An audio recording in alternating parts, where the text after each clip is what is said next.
Olá a todas, a todos. Nós estamos aqui na segunda palestra remota da 17ª Semana de Estudos Clássicos da FEUSP. O professor Ângelo Sensi, que é o nosso convidado dessa noite, é professor da Universidade de Passo Fundo, na qual ele coordena o Núcleo de Pesquisas em Filosofia e Educação, o Grupo de Estudos em Ética, Democracia e Educação e o Projeto de Pesquisa Formação Humana, Educação para a Justiça Social e Desenvolvimento Sustentável. Foi coordenador do curso de Filosofia da Universidade de Passo Fundo, 3 vezes, diretor do Instituto de Filosofia e Ciências Humanas da mesma universidade. Ele trabalha, o trabalho dele é muito reconhecido, conhecido e reconhecido, né? O seu trabalho na área de Filosofia e Educação, com ênfase em ética e fundamentos da educação, trabalhando com os seguintes temas em especial: ética, educação e docência, formação humana e formação pedagógica, teoria crítica e educação, neoliberalismo, Estado e educação, educação e teorias do sujeito. E eu vou apontar alguns textos do professor, apenas para mostrar a inserção dele nessa nossa discussão, dentre os inúmeros textos que ele já escreveu. Um deles é a abordagem das capacitações, capabilities, e o exercício das liberdades, referências em Aristóteles e Amartya Sen. Um outro é a abordagem da educação baseada em evidências científicas na formação de professores, recuo da prática. O dilema da autoridade educacional num mundo fora dos eixos e a educação do homem interior, o bom cultivo da vontade, em Agostinho de Hipona. Esses são artigos. E o livro, que é muito importante, e, digamos assim, é aquele que nos deixa claro que é a pessoa certa para falar sobre o tema hoje, o livro Aristóteles e a Educação, publicado pela editora Autêntica. Então, meu caro Ângelo, eu agradeço muitíssimo a sua presença, fico muito feliz por você estar aqui conosco hoje e passo a palavra a você. Muito obrigado. E tenhamos todos uma ótima conferência.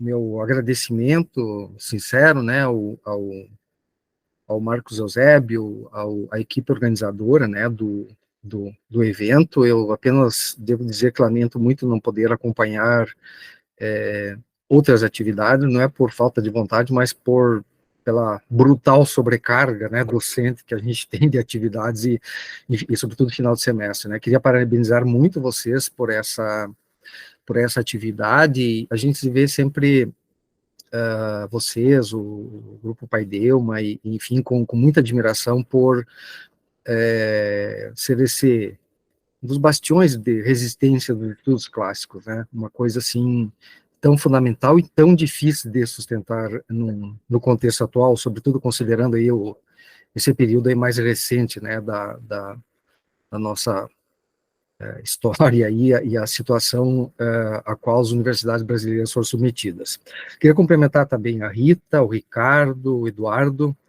Se tiveram outros professores também, estendo o cumprimento. Eu devo dizer que eu devo estar ficando meio velho, porque eu conhecia, antes de conhecer o Marcos da USP, eu conhecia mais a velha guarda dos professores da USP, né, como a Carlota, que também já esteve aqui várias vezes, aqui conosco, aqui em Passo Fundo, né, trabalho junto sobretudo com o Cláudio, o grupo que trabalha bastante também com o Rousseau, né, e então, eu sempre fico muito feliz, assim, ver quando se tem um grupo jovem de professores atuando, porque isso é esperança, né, no sentido de que o trabalho tem continuidade. O trabalho na universidade, ele sempre digo que precisa ter um princípio de transgeracionalidade, né, as gerações, elas têm que ir convivendo e pouco ir passando o bastião, né, preparando as outras, assim. É isso que eu acho que mantém forte e projetos de pesquisa, grupos de pesquisa, redes de pesquisa, né. Bom, gente, agradeço também a apresentação muito generosa do Marcos. Eu quero iniciar dizendo assim, ó, eu trabalho numa universidade que é uma universidade pública não estatal, tá? Universidade comunitária. Ela é um pouco um misto, assim, de privado com pública. É uma rede. Nós temos um conjunto de universidades aqui, somente no Rio Grande do Sul, Santa Catarina, né, que deve ser 9 ou 10 universidades que são comunitárias e que têm essa característica, são fundações.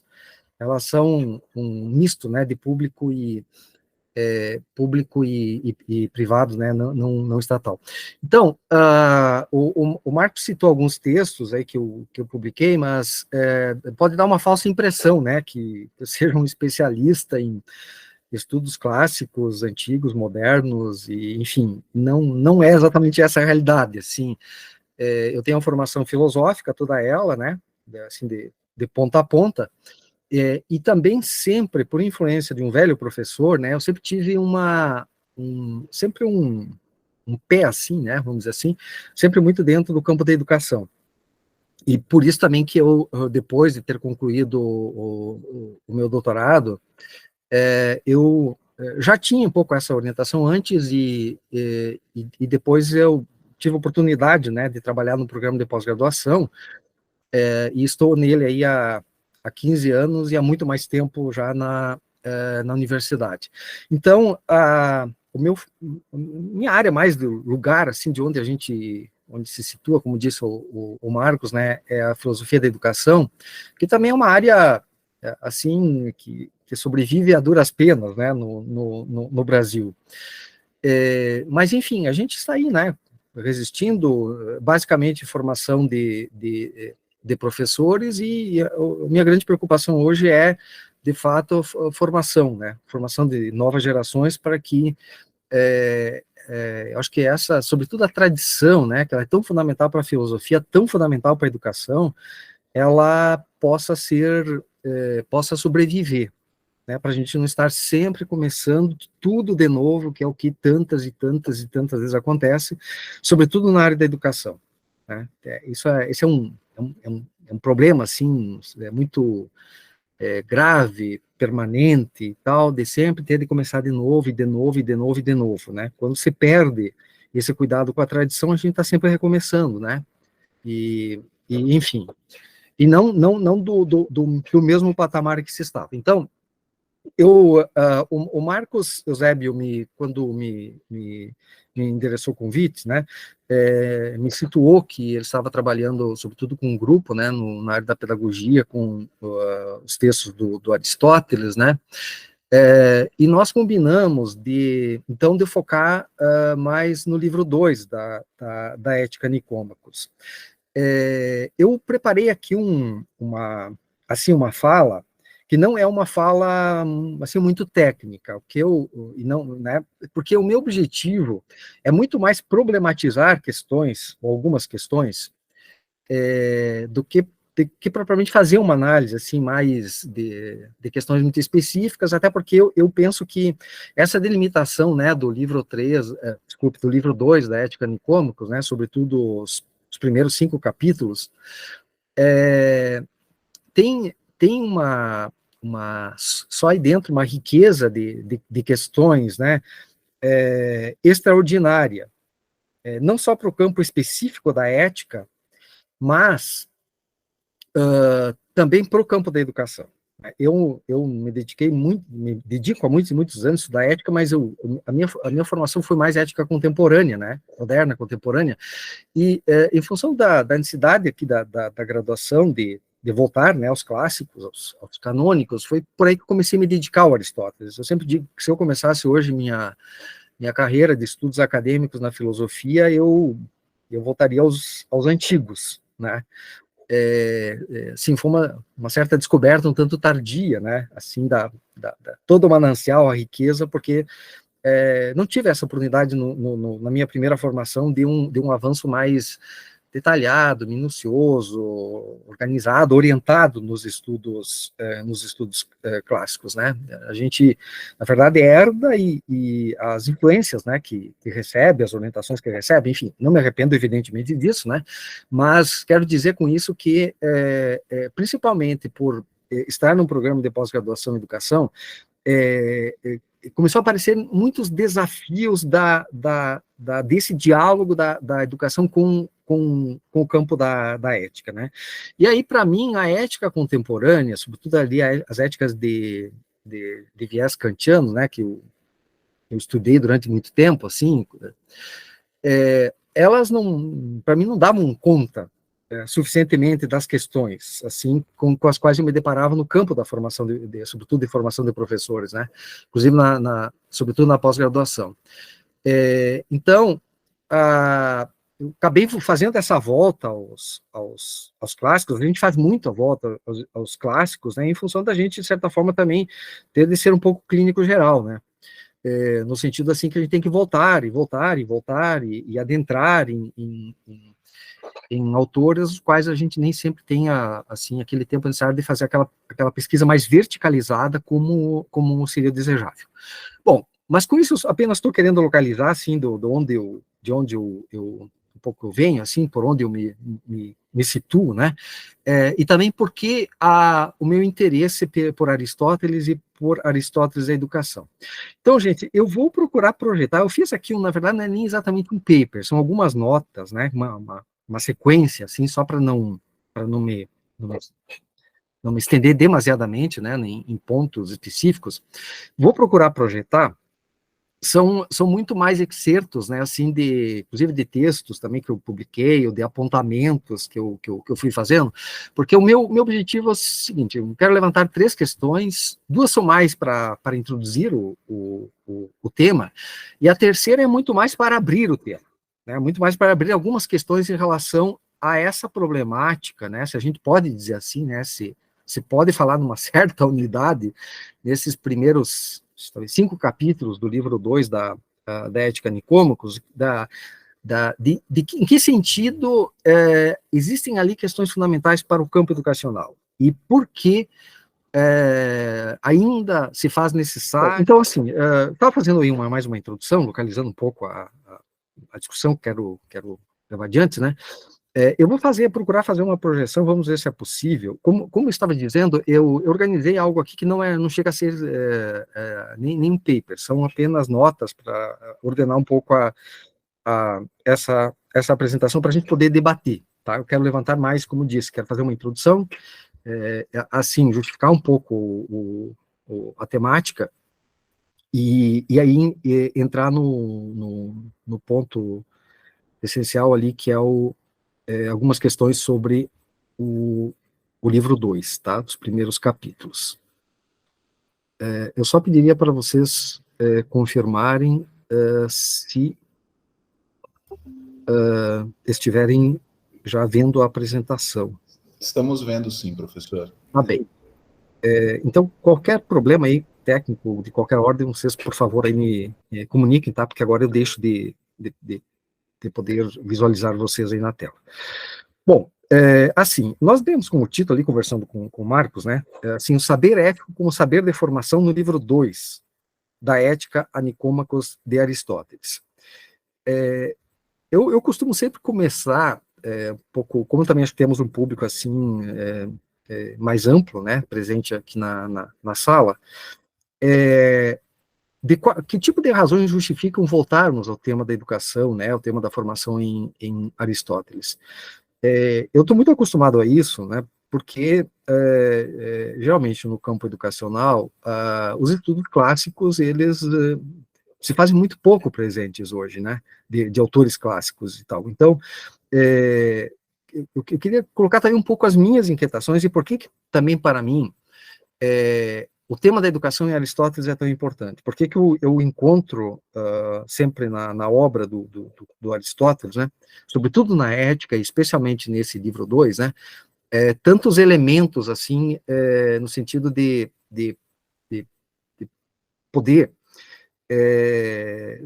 pensar essa relação da educação com a ética. Então, assim, queria começar, em primeiro lugar, observando que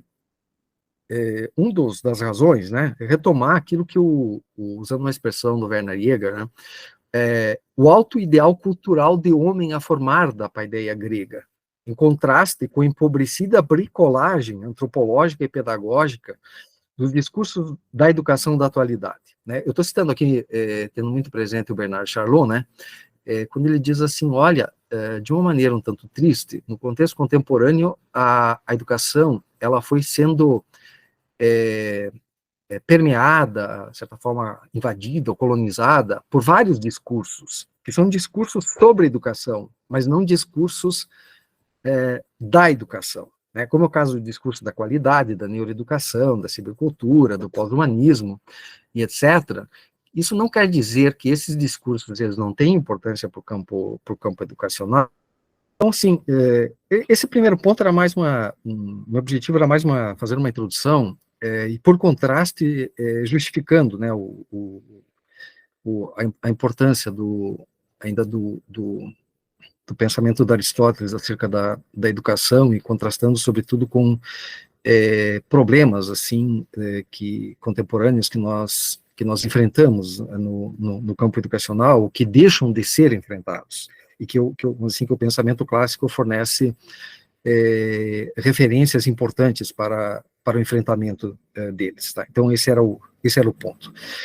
O ponto 2, a pergunta, então, é sobre o lugar de Aristóteles na educação. Eu penso ser importante colocar essa pergunta, porque dentro da filosofia, pelo menos tanto quanto me consta, né, a não ser talvez mais recentemente, né, eu acho que mais recentemente sim, mas durante muito tempo não, o Aristóteles sequer tinha lugar, o tema da educação sequer tinha lugar nas apresentações sobre Aristóteles, né. Eu fiz até um levantamento na época que escrevi esse livrinho, Aristóteles e Educação, né, e eu encontrei lá no David Rose 3 páginas, e em outros apresentadores, né, assim, do Aristóteles, muito sequer mencionava esse tema, que acho que é um elucidativo, assim, de como esse tema foi considerado muito secundário ou quase inexistente em Aristóteles. E a pergunta é por quê, né? Então, a pergunta é originalidade ou reprodução da concepção platônica? Então, onde reside, né, o caráter inovador de sua concepção educacional? Essa acho que é uma pergunta que ela é importante ser colocada inicialmente, né? Há um lugar para Aristóteles na educação grega, assim como há sobretudo para Platão, né? Ou como hoje está sendo reivindicado também Isócrates, né? Que temos aqui importantíssimos estudiosos, né, sobre esse autor também, né, que é ainda quase um ilustre desconhecido no campo educacional, né. Pode-se encontrar a versão própria de um projeto pedagógico na política e de uma concepção da educação na ética Nicômacos? Então, 2 teses aqui para serem discutidas, né. Essas teses eu estou denominando assim por minha conta e risco, né. Primeiro, pelo menos o que eu identifiquei assim a esse respeito. Primeiro, é a tese da falta de originalidade, vamos dizer assim, né? É a visão de que os livros 7 e 8 da política consistiriam apenas em uma formulação elaborada ainda em uma fase idealista, platônica, com influência direta das leis de Platão. É mais um pouco a posição que vai por Jäger, né, do Marrou e tal, que influenciaram muito, né, sobretudo no campo da história da educação. Outra tese, que eu chamei assim a tese da exceção, é que Aristóteles não se encaixaria, né, nos modelos formativos predominantes na antiguidade greco-romana, que perduraram por 1000 anos, por não tomar como base uma ascética, uma ascesis, né? Claramente, assim, quando a gente lê o Foucault, né, o Foucault tardio, né, a hermenêutica do sujeito, o Foucault lá mesmo reconhece que tem dificuldade de encaixar o Aristóteles dentro da leitura que ele faz do pensamento clássico, né, e do tema da formação no pensamento clássico, né. Então, esse é um segundo campo, assim, ou vamos dizer assim, uma segunda tese em que, de certa forma, justifica um pouco por que a dificuldade de recuperar, enfim, o lugar, o pensar mais claramente um lugar da educação no pensamento do Aristóteles, né? Então, é evidente que há uma distinção entre educação básica ali, sistema de ensino, né, e educação superior, aquilo que as escolas filosóficas trabalham. Então, eu estou aqui usando muito educação e formação, por vezes, num sentido idêntico, né? Tecnicamente, por muitas vezes, é necessário distinguir, né, aquilo que se fazia nas escolas filosóficas da antiguidade tinha um sentido muito mais forte daquilo mesmo que o próprio Foucault, Pierre Hadot e tal chamam do cultivo de si, um processo propriamente de formação. É diferente daquilo que se poderia denominar de educação básica, que são sistemas de ensino, né? E o Aristóteles, ele vai apresentar um sistema de ensino, né? Todavia, o modelo aristotélico coloca a centralidade na exis, né? No hábito, disposição, dependendo como se traduz, não na ascesis, né? Na ascese mediante exercícios espirituais, como vai trabalhar o Foucault e sobretudo Pierre Hadot, né? Nesse modelo de exercícios espirituais. O que chama atenção aqui é que o Aristóteles, este conceito, ele é central para a educação, tanto se pensar ela sob o ponto de vista do sistema de ensino, quanto da formação num sentido mais amplo, né? Então, eu estou fazendo aqui também por minha conta, né, uma espécie de um tensionamento entre exis e ascesis, né, pensando muito em por que essa ausência de Aristóteles, do lugar do Aristóteles na educação. Seguimos, por favor. Bom, todavia, pretendo defender a originalidade da posição de Aristóteles em termos de sistema de ensino e de concepção educacional. Esta pode ser indicada com base nos seguintes aspectos encontrados em seu esforço de. Aqui eu vou localizar um conjunto de aspectos, também existem outros, tá? Mas eu estou fazendo um pouco uma síntese aqui, no sentido de justificar essa tese, né? Então, recuperar a finalidade pública da educação, visando criar condições dos cidadãos assumir as tarefas públicas, coordenarem assembleias, liderar as instituições da polis, etc, etc. Bom, a gente quando faz um inventário, né, talvez os colegas aqui depois gostaria de debater um pouco com vocês, os próprios estudos, né, do Marcos e talvez dos colegas que estão aqui nessa sala, o Aristóteles escreve num contexto, assim como me parece que também é a grande preocupação do Isócrates, né? No contexto que a finalidade pública da educação, ela estava passando por uma crise violenta, né? E o Isócrates chama a atenção dizendo que, olha, ou os gregos repensam ou pensam em resgatar esse sentido público que só a educação pode dar, para dar uma unidade a eles, né? Ou eles vão ser dizimados. Me parece assim que a postura do Isócrates, por vezes, é quase um desespero, né? Assim, de uma situação de dizer, olha, gente, nós estamos perdendo o bonde, né, da história aí.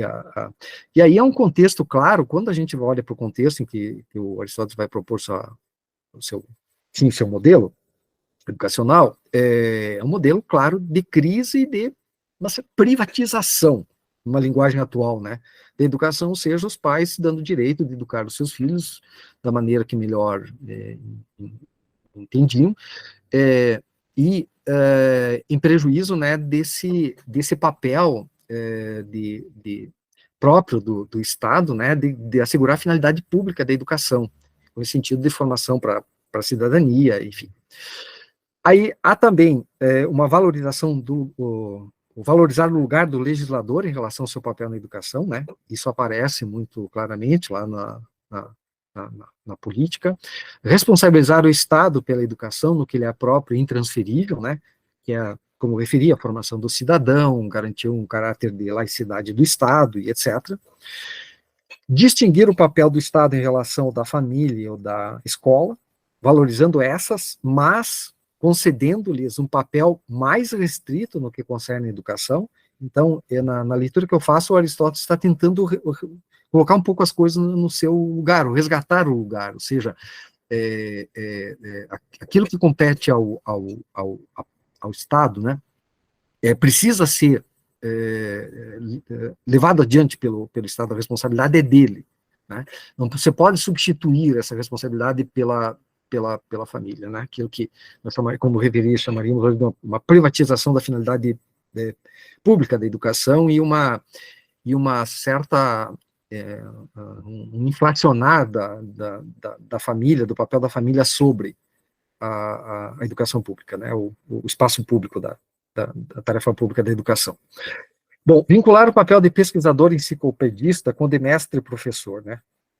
O mestre dos que sabem, como era denominado, né, pode ser compreendido também como o mestre dos que ensinam. Eu só queria ressaltar essa ideia, né, que também o Jean Lombard, né, de alguma forma chama a atenção, né, de que a gente costuma ver muito Aristóteles como um grande pesquisador, um exímio pesquisador, né, extraordinário, mas não se olha para ele como um formador, né, como um mestre também.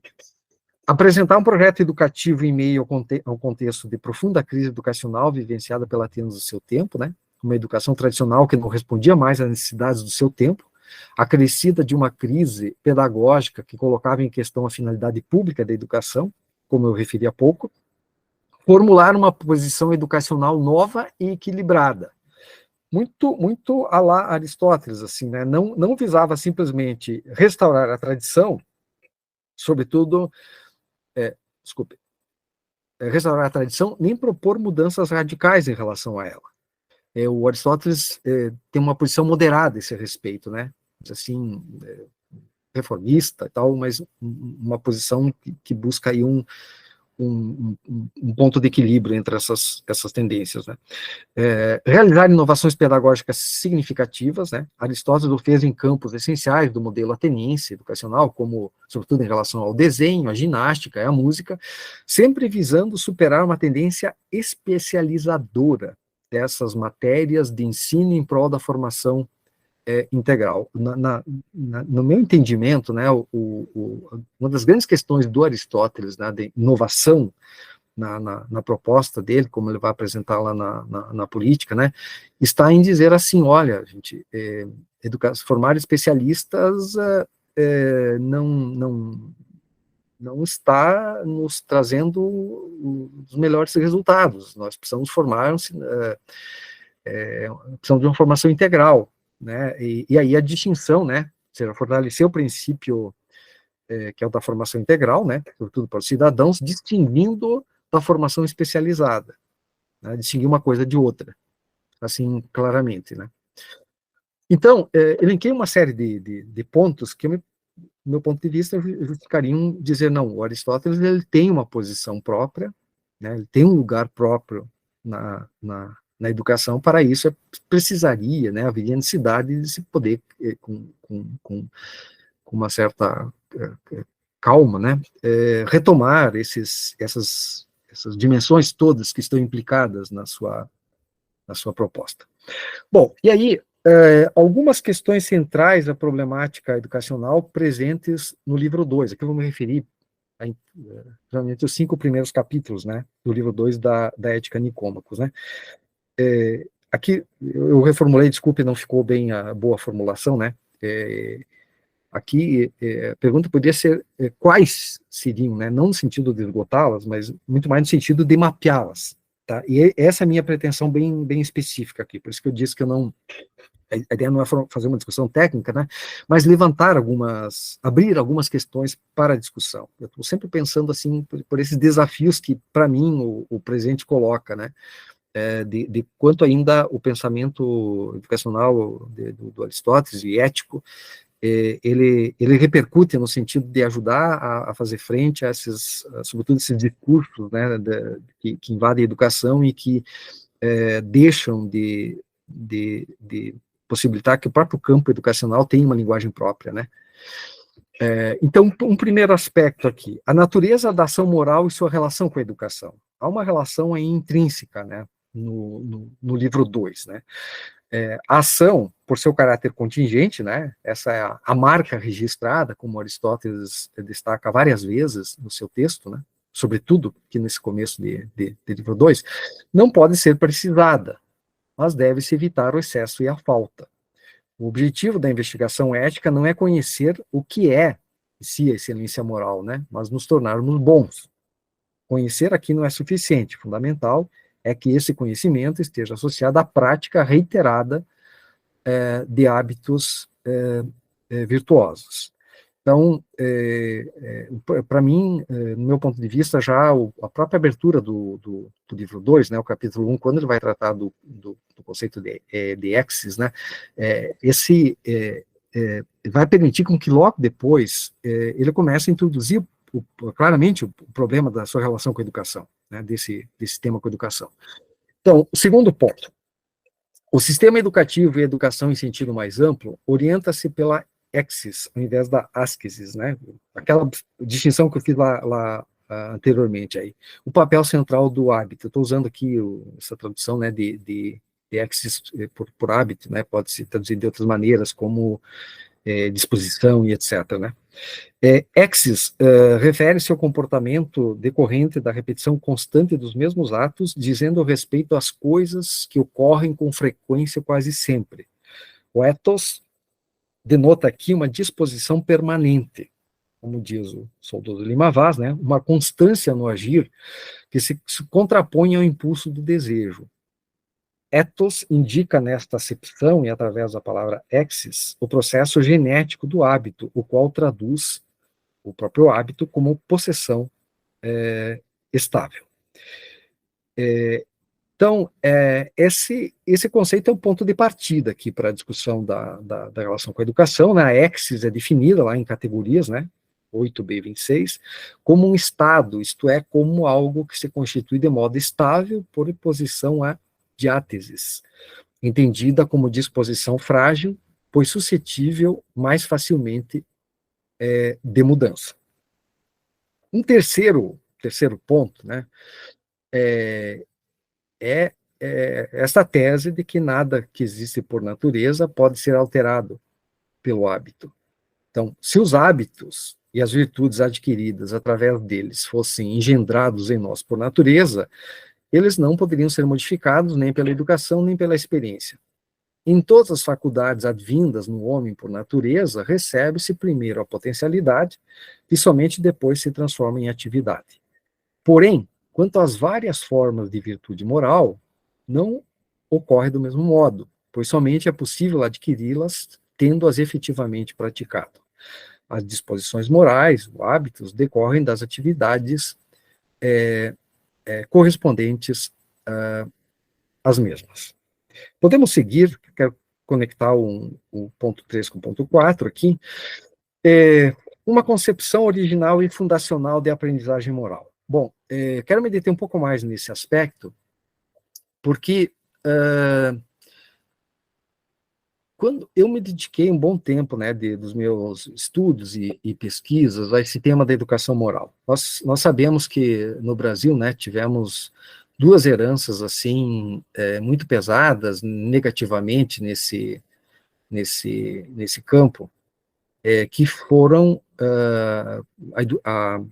o ensino religioso, né, confessional, que teve uma influência muito grande, assim, durante muito tempo, e também depois, o período da ditadura militar, a malfadada educação moral e cívica, né. O que essas duas tendências em educação moral têm em comum é o princípio de que é possível educar-se moralmente através da inculcação, sobretudo de valores, né? O princípio fundamental aí é o princípio da inculcação, né? Então, a educação moral é algo que pode, sim, nessa perspectiva, ser transmitida de fora para dentro do indivíduo, né? O princípio aqui fundamental é esse princípio da transmissão, né? Num dito popular, mais ou menos, água mole em pedra dura, tanto bate até que fura, né? Isto a gente comprova, eu fiz um inventário, assim, de manuais, né, dos anos 70, dos anos 60, de educação moral, assim. Isso é muito claro, né, muito claro, e no modelo de educação moral, de moral e cívica dos militares, isso é cristalino, essa opção é muito clara. Essa opção é a mesma, de alguma forma, que está subjacente à pedagogia das escolas cívico-militares, né. Eu sempre me pergunto o seguinte, nós temos aqui uma concepção, do meu ponto de vista, original e fundacional de aprendizagem moral. Por quê? Porque Aristóteles no meu ponto de vista, descartaria terminantemente essa tese de que é possível inculcar valores morais. Bom, por quê?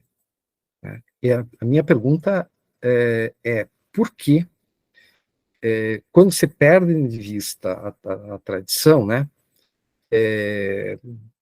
nós chegamos a um estado de coisas como esse do modelo da educação moral e cívica e do modelo, que o princípio subjacente é o mesmo, pedagogicamente falando, da educação cívico-militar, que é um modelo equivocado, porque parte do pressuposto aqui que é possível transmitir valores no sentido, e aqui acho que teríamos que fazer aquela distinção clara, né, que para os gregos transmissão é ensino, né? Há coisas que podem ser transmitidas, há coisas que elas não podem ser transmitidas. O modelo por excelência epistemológico aqui da transmissão é o modelo da matemática, né, dos saberes exatos, necessários, eternos, imutáveis, etc.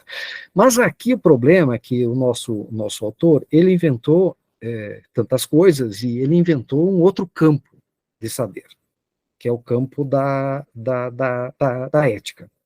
Este campo, ele tem um estatuto epistemológico, né, que ele não se identifica, não pode ser identificado sem mais com o modelo mais rigoroso da episteme, e também ele não se perde, né, no outro, que seria uma espécie de outro extremo, que é o extremo da simples opinião, né. Então, qual é o estatuto deste campo de saber que Aristóteles inventa? Ele tem uma questão fundamental aqui para dar conta, né, entre outras tantas. Eu estou trazendo essa questão fundamental dele aqui, que é a própria questão fundacional, né, da ética, como o Lima Vaz, né, muito bem denomina, né, de uma ciência do ethos, de qual sua especificidade, né, qual o seu estatuto, trazendo as consequências desse estatuto, dessa especificidade para o campo educacional, né. Então, a virtude moral, ela não pode ser ensinada, por essa perspectiva, pelo menos essa leitura que estou levando adiante aqui. Todavia, ela pode ser aprendida, mediante o exercício de hábitos consoantes a elas. Aristóteles é muito claro ao referir-se à maneira como nos tornamos virtuosos ou educados moralmente. A posse da virtude supõe um exercício anterior, como é também o caso das artes. De modo que as coisas que é preciso ter aprendido por lhes fazer, é fazendo que as aprendemos. Evidentemente que esse aprender a agir mediante a própria ação, balizado pela busca da excelência ética em um meio propício para tal, e sob a orientação inicial de outrem, mostra-se uma tarefa exigente, uma vez que há uma tendência antropológica muito forte em buscarmos o que nos apraz e evitarmos aquilo que nos desapraz. Bom, então, aqui para mim, tem dois princípios fundamentais entre os mais importantes que eu busco no livro 2 da Ética Nicômacos, né? Primeiro, uma concepção eu vou usar uma terminologia contemporânea, né, de aprendizagem moral, em que há um estatuto muito próprio, fundacional na ética, que também tem implicações muito profundas para o campo da educação moral, que são extraídas, né, diretamente, consequências para o campo da educação moral, que não possibilita pensar que educar-se moralmente mediante inculcação, né, a simples transmissão de virtudes, porque não se transmite virtudes como se transmite, por exemplo, saberes da matemática. O segundo aspecto que quero tratar na sequência, né, é uma premissa antropológica fundamental que está presente aí no livro 2 da Ética Nicômacos, né, que já vamos chegar lá. Então, o quinto ponto é que a verdadeira educação, diz ele lá no texto, né, consiste em aprender a gostar e a desgostar das coisas certas, né, a gostar e desgostar das coisas certas. Aí se trata do tema, né, como Jonathan Lear traduz muito bem, né, que é a questão da organização do do desejo, né? Depois, algum tempo atrás, a Victoria Camps escreveu um belíssimo livro, né? Inclusive premiado na Espanha, né? Que é El Gobierno de las Emociones, que fazendo uma atualização do livro 2 da retórica, né? Dos primeiros 11 capítulos, fazendo uma atualização na terminologia contemporânea, né, daquele estudo todo que Aristóteles faz sobre as emoções, o papel das emoções. E aí a Victoria Campos traduz muito bem, né, nessa expressão, que é o próprio título do livro, né, é o governo das emoções, né, a necessidade de governar as emoções e essa articulação, né, bastante estudada já no Brasil, né, nos últimos anos, né, de como o Aristóteles articula essa relação entre razão e emoções, né, na sua ética. Bom, a compreensão, então, das condições da ação virtuosa e das especificidades da virtude moral, sustentada no critério do meio termo, e da concepção de educação associada a esta, pressupõe uma premissa antropológica fundamental. Traduzir aqui nos meus termos, né? Os homens tendem a buscar o prazer e evitar o sofrimento. A própria virtude moral se relaciona com tais aspectos, e aprender a administrá-los adequadamente está no cerne de toda a educação. Aí vem a frase lapidar, né? A central, né? Icônica, assim, que resume praticamente, né? Aqui essa relação imbricada entre ética e educação, né? Diz ele, é por causa do prazer que praticamos o mal, e é por causa do sofrimento que deixamos de praticar o bem. Assim, devemos ser levados, de um modo ou de outro, desde a mais tenra infância, a encontrar no prazer e no sofrimento o que é certo, pois, como observava Platão, nisso consiste a verdadeira educação. Então, essa premissa antropológica, ela é uma premissa, pode ser lida também como uma premissa pedagógica fundamental. Né? Essa de os homens tendem a buscar o prazer e evitar o sofrimento. E a maneira como se aprende a articular essa tensão, que é a tensão permanente, né, que está inclusive imbricada na própria alma apetitiva, na dimensão apetitiva da alma humana, ela é decisiva para o processo educacional. Né?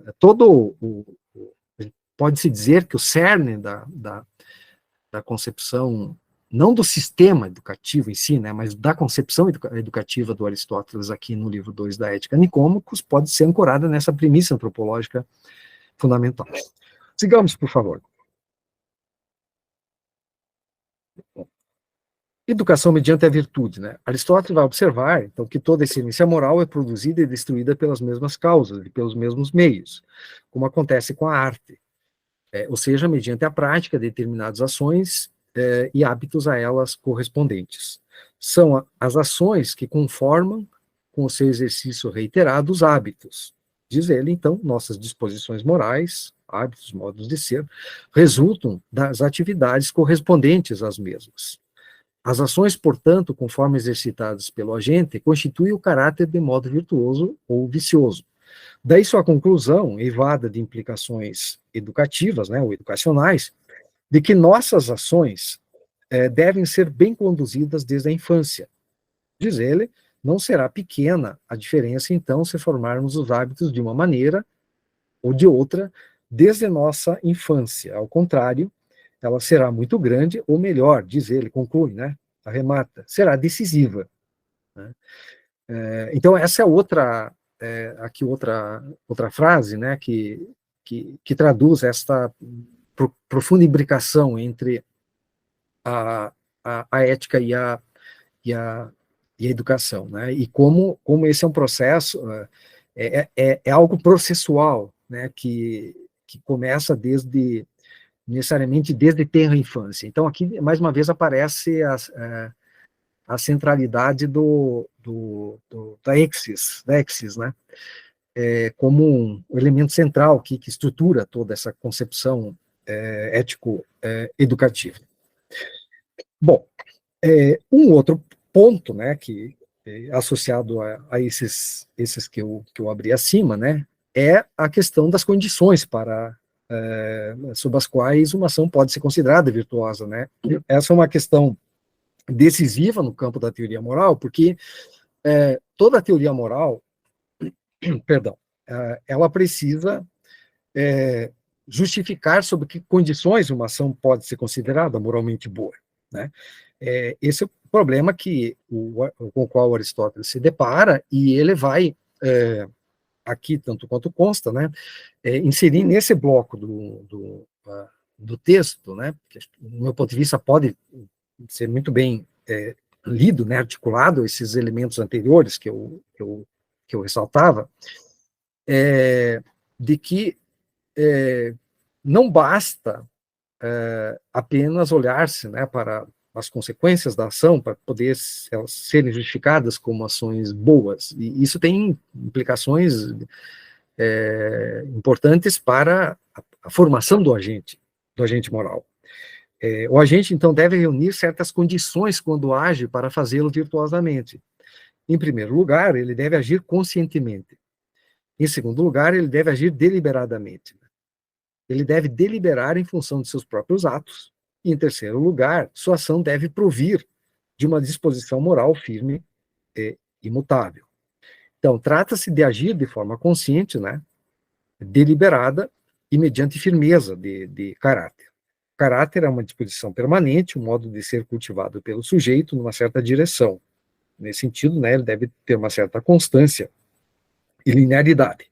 Aristóteles afirma: o agente não é justo e moderado apenas por praticá-las, e sim porque também as pratica como as praticariam homens justos e moderados. Sem os praticar, ou seja, atos virtuosos como os justos ou os moderados, ninguém teria sequer remotamente a possibilidade de tornar-se bom. Então, essas três condições são condições que elas precisam estar vinculadas ao caráter do agente, né? Não basta que a ação resulte como ação no sentido de qualidade moral, né? É necessário que determinadas condições sejam atendidas também por parte de quem as pratica. E, por fim, encerrando, então, esse primeiro percurso, né? Por que saber ético como saber de formação, né? Eu quero só situar essa pergunta, gente, porque, assim, eu acabei de escrever um ensaio, né, aqui a pedido o Marcos também vai estar nessa coletânea ali, pedido do meu colega Cláudio Dal Bosco, que é um livro sobre o tema da formação, e tem uma parte toda que é sobre o tema da formação entre os clássicos, né? E aí eu fui instado aí a me ocupar com o tema da frônesis, né? E as articulações da frônesis com, enfim, com a virtude moral e etc. Eu procurei trabalhar o conceito de frônesis como saber de formação. Não, isso aqui não está em questão aqui, não estou trazendo não é esse o ponto, né? Apenas estou levantando porque eu entendo que o saber ético aqui ele pode ser lido assim, pensando no sentido mais amplo, né, no sentido clássico, como saber de formação, né? Não se trata apenas de um saber que perpassa um sistema de ensino, né?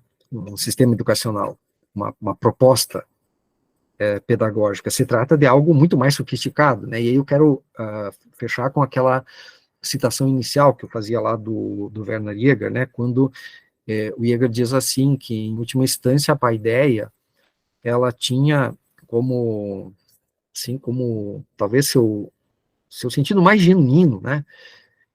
Um ideal de nobreza humana. E talvez hoje nós chamássemos, né, a partir de Kant, né, chamaríamos de dignidade humana. Nós sabemos que aqui o conceito, até Kant, o conceito de dignidade não é um conceito universalista, né? ele não é estendido a todos os seres humanos, né? Mas ele tem, mesmo que aqui, talvez alguém possa fazer uma crítica e dizer que se trata de uma ética que tem todo um cunho aristocrático, né? E, portanto, também um certo sentido particularista, né? Mas há uma pretensão aqui implicada, né? Claramente de universalidade, no sentido assim de que, talvez, né, não sei se é modernizando demasiadamente Aristóteles, mas no sentido de que nós podemos ver claramente aqui um sentido genuíno da dignidade humana, né, está de alguma forma implicado aqui. Se não tem um caráter universalista, mas ele está de alguma forma implicado aqui. Então, um tal saber não está associado diretamente a uma ascética, né, ascesis, como aparece tão fortemente na filosofia grega e helenística clássica, mas há uma exigência prática, colocada aos humanos para a transformação virtuosa de si, do seu meio e com os outros, articulada a um ideal de bem viver, marcado pela busca do enlace entre o bom e o belo. Por essa razão, como observa Jäger, na fórmula fazer a sua beleza, está expresso, diz ele com claridade ímpar, o motivo íntimo da arte grega. Esse ideal de homem mais alto que o nosso espírito consegue forjar pode ser considerado o sentido mais pleno da paideia grega. Ele traduz, então, o cerne mais genuíno do sentido ético formativo da própria filosofia, conforme alcançado pelos gregos, e o desafio é que continue, né, sempre de forma renovada, a interpelar o presente. Então, eu paro por aqui, nesse primeiro momento, agradeço muito a atenção. Eu peço desculpas porque talvez tenha havido alguém interpelando aqui com a mão levantada e eu acabei não vendo, acho que só vi agora. Tá?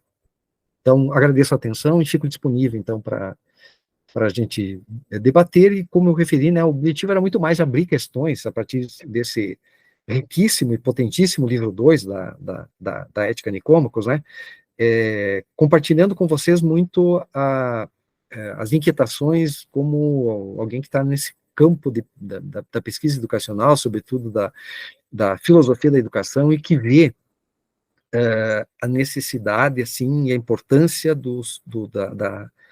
da manutenção, da recuperação dos clássicos para fazer frente a vários dos desafios educacionais que se nos apresentam. Obrigado. Desculpe aí pelas intercorrências aí da rede, viu? Obrigado. Muito obrigado mesmo. A sua apresentação foi muito importante, retomou algumas noções que tentamos apresentar aos alunos. Agora, eu esqueci de apresentar o Bruno, né? O Bruno também está conosco aqui, ele é meu orientando de doutorado, fazer aqui na FEUSP, ou melhor, lá na FEUSP, está fazendo um trabalho sobre o Mênon de Platão. Então, boa noite, professor Marcos, boa noite, professor Ângelo. Especialmente no encerramento da fala, o professor Ângelo já um pouquinho encaminhou, né, uma resposta à pergunta que, de fato, eu sempre faço, porque me parece que ela é sempre importante. Dedicar-se aos estudos da antiguidade, à leitura dos clássicos, seja na filosofia, mas especialmente na área da educação, enfrenta sempre uma certa resistência. É muitas vezes visto como um exercício de mera erudição, né, coisas de diletantes, idealistas, enfim. É uma crítica que está presente. Então, portanto, eu acho que é sempre importante ouvir um posicionamento acerca da importância, né, de se ler os clássicos, de se voltar aos antigos ainda hoje. Ou seja, por que ler os clássicos? Assim, nós tivemos uma perda para quem valoriza, né, os estudos clássicos e tal, há poucos dias, né, que foi o italiano, né, o Nuccio Ordine, né, que eu acho assim, uma perda, assim, de alguém que era um grande divulgador da cultura clássica, né, e escreveu sobretudo um manifesto, né, que acho que, assim, é algo que, por onde a gente costuma a sugerir, assim, que as pessoas que passam a se interessar pelo tema dos estudos clássicos também comecem a ler, né, que é a utilidade do inútil, né, que acho que, assim, uma provocação, é uma fórmula belíssima essa, né, de falar da utilidade do inútil, né, e dizer que essas coisas todas, né, que são consideradas inúteis, né, e que por vezes, assim, nos jogam na cara por tantas vezes, né, às vezes não precisam jogar diretamente, jogam com olhares, etc., né, no campo da gestão educacional, no campo da gestão pública, às vezes até no campo de uma educação muito empresariada, né, que na verdade, nós já, pode dizer assim, a gente já é mais calejado, né, com o tempo, assim, e mais cascadura, assim, então, a gente está acostumado a andar na contramão, né, eu acho que estudar os clássicos, assim, seja lá da maneira que for, né, desde que seja uma maneira, assim, honesta, né, de alguma forma sempre andar na contramão, né, sobretudo num país como o nosso, assim, né, talvez hoje pode dizer até ampliar nos países ocidentais, né, mas é um esforço necessário, né, ele é um esforço necessário, assim, importante, porque eu estou bastante tempo no campo da educação. Eu estou cansado de ver, assim, jovens, né, que chegam a fazer um mestrado, um doutorado, com problemáticas, assim, né, que se apresentando como novas, como coisas inovadoras, como coisas... Você começa a pensar assim, bom, gente, mas se tivesse um pouco de conhecimento aí de teoria educacional, um pouco um pouco de pensamento clássico, né, antigo, moderno, medieval e tal, você dimensionaria as coisas de um pouco mais de profundidade, ou seja, a gente não estaria, como costuma se dizer, sempre reinventando a roda. Tal. Eu penso que esse é um pouco é um pouco um desafio, né, de quem se propõe a estudar autores clássicos, assim, que é andar na contramão.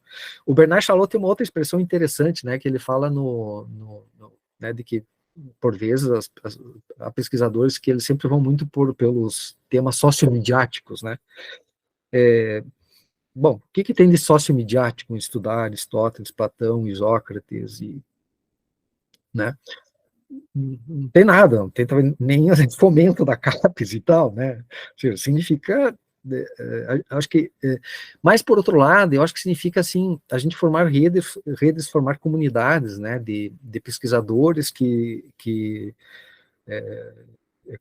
compartilham ideais comuns e que tem esse anseio, né, que mantém essa chama viva, né, essa consciência que ela precisa ser mantida viva e ser trabalhada, né, sempre a cada vez da importância dos clássicos e, sobretudo, eu sempre digo hoje assim, ó, depois de muito tempo no campo da educação, no campo da filosofia, principalmente no caso do campo da educação, da importância, hoje muitos cursos, né, de formação de professores, eles não têm mais absolutamente nada de história da educação, né, como faltam tantas outras coisas, né, ou seja, quando a gente não volta lá para as teorias educacionais, né, para um Isócrates, um Platão, um Aristóteles, um Rousseau, e etc., um Kant, etc., né, nós corremos o risco de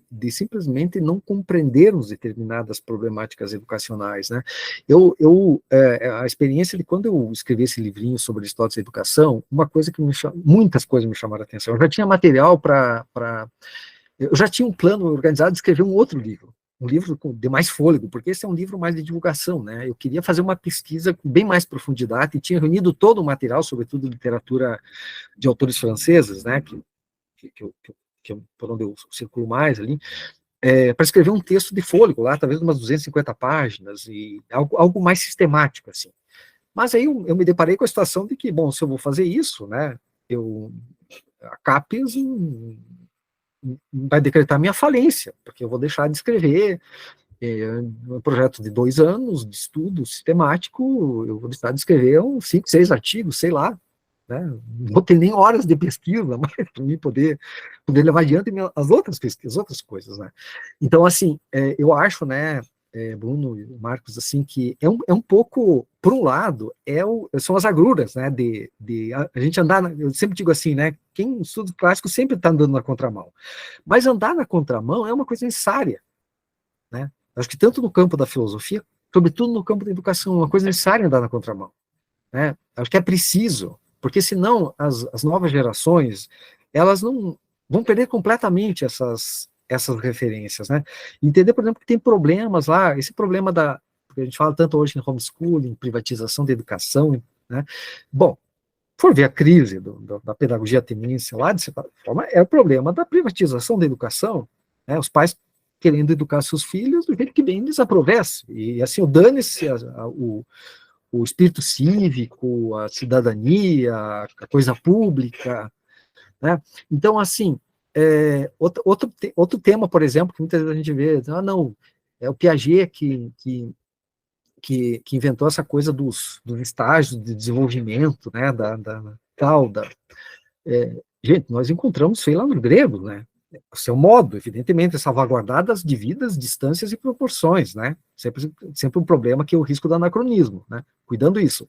Mas, assim, os gregos distinguiam o projeto educacional do Aristóteles, claramente, ele tem uma progressão, ele distingue etapas, ele tem toda uma sabedoria, daquilo que eu chamaria, assim, genericamente de pedagogia ateniense, né, de como o sistema educativo ele precisa funcionar, né.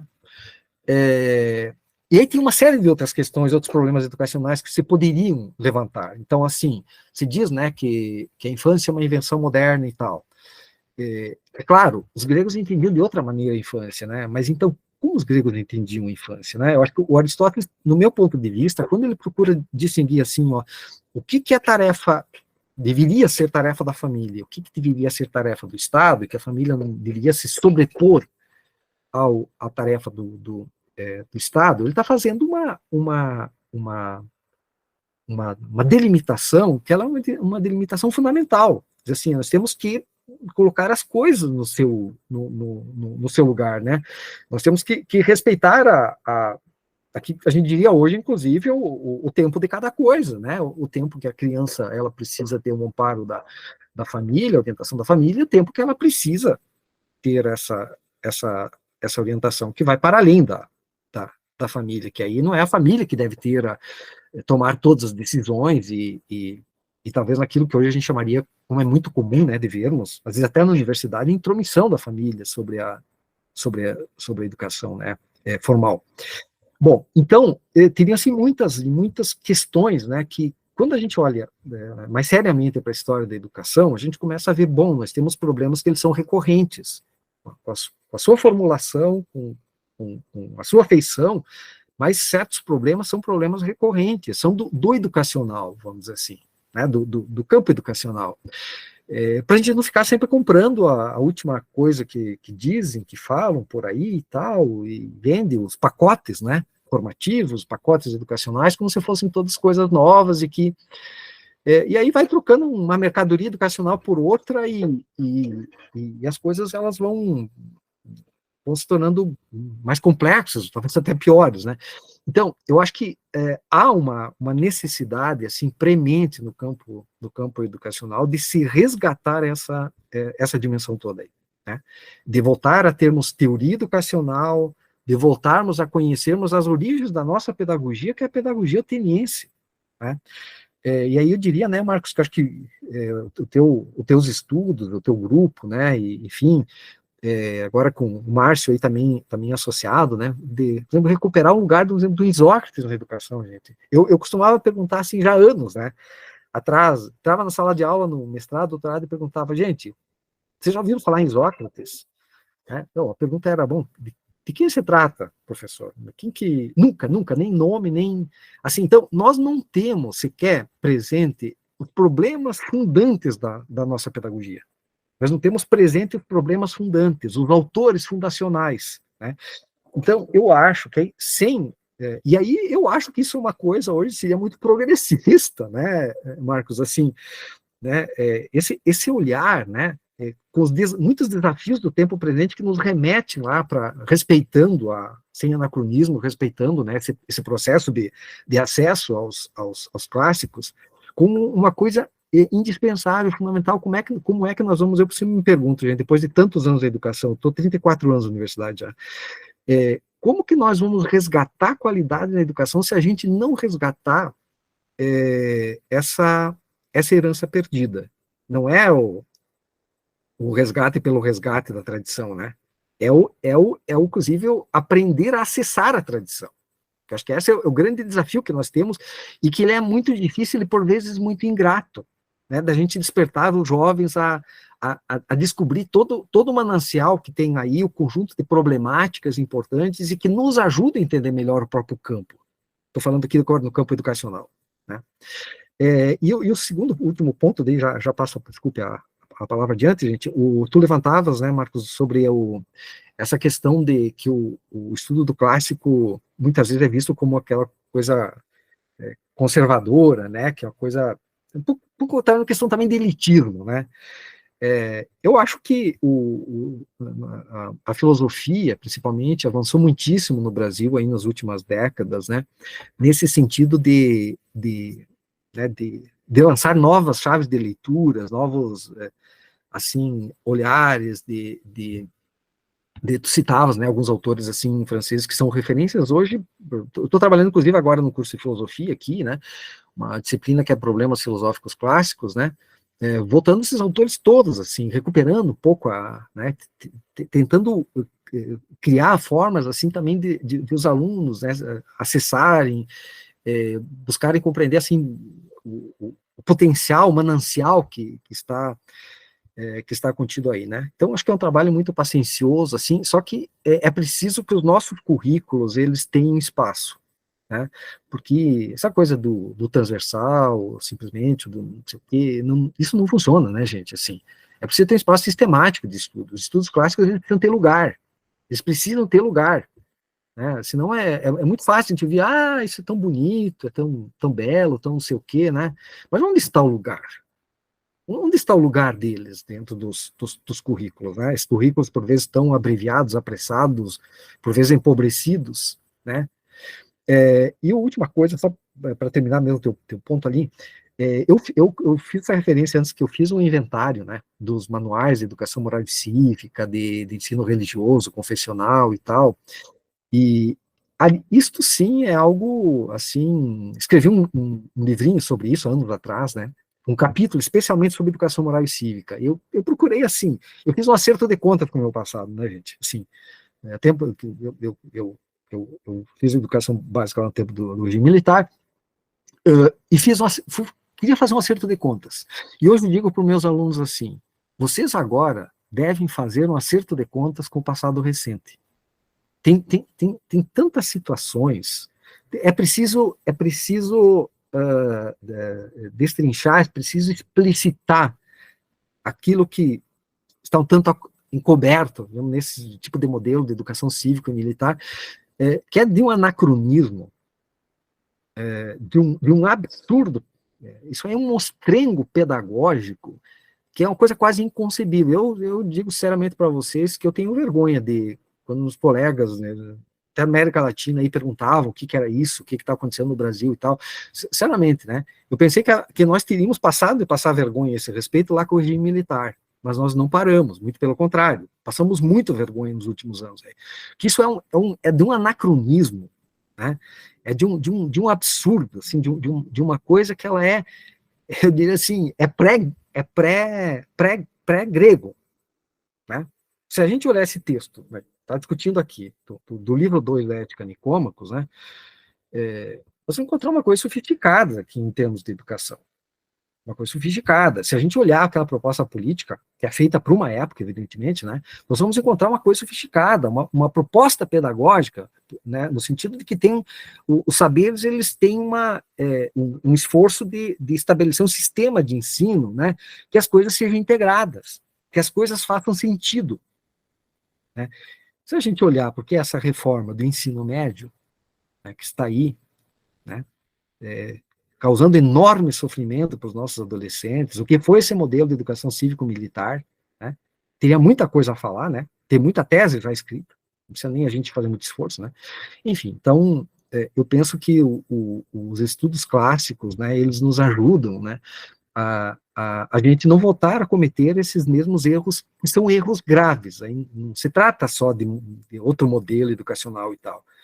Existem erros pedagógicos gravíssimos aí, porque inclusive a pedagogia cívico-militar é uma pedagogia corrupta, e ela é corrompedora dos adolescentes, né? Podia aqui detalhar bastante esse aspecto aqui, tá? Mas enfim, vou parar por aqui, porque já me estendi, desculpe, tem gente que quer falar, tá?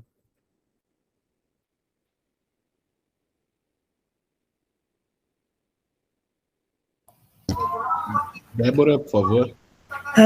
Boa noite, obrigada pela palestra, boa noite, professores. Eu acho que estudar os clássicos, para além de ser uma questão cultural, né, que cultura nunca é demais, né, nunca se tem cultura em excesso, na verdade, ao contrário, né, que quanto mais se estuda, mais se busca, mais você se sente defasado, com mais coisas ainda para aprender. Acho que é uma questão de você olhar para o passado, analisar a história, ter a possibilidade de entender o presente, né? Muita coisa decorre do que aconteceu lá. Então, essa necessidade de reinventar a roda, ela desaparece quando você olha para o passado, entende seu presente e faz uma projeção para o futuro, né? Então, como o professor mesmo disse, o professor Ângelo aí disse com muita sabedoria, se analisássemos questões históricas, deixaríamos de repetir muitos erros e não sempre voltaríamos um passo atrás para dar um à frente, né? Sempre aquela questão de, eventualmente, repetir os mesmos erros, ter que dar um passo atrás para tentar dar um passo à frente. Isso quando envolve política, a questão de mudança de ideologias, de questões, enfim, eu acho que é de uma importância gigantesca sob qualquer aspecto que você aborde essa questão, né?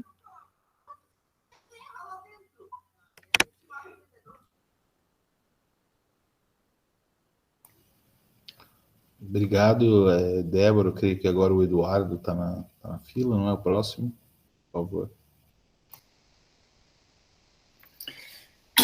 Bom, primeiro eu agradecer assim, a palestra do professor Ângelo, foi um prazer escutá-lo, agradecer, né, de novo, mais uma vez, aí essa organização da semana. Eu acho que é um evento que é fundamental, né, e é importante, assim, acho que no campo da pedagogia, da educação, da filosofia, essa semana tem, acho que, um lugar muito importante, né, no panorama nacional. Então, parabenizar os organizadores, saudar os professores, né, e a mesa, quem está também acompanhando.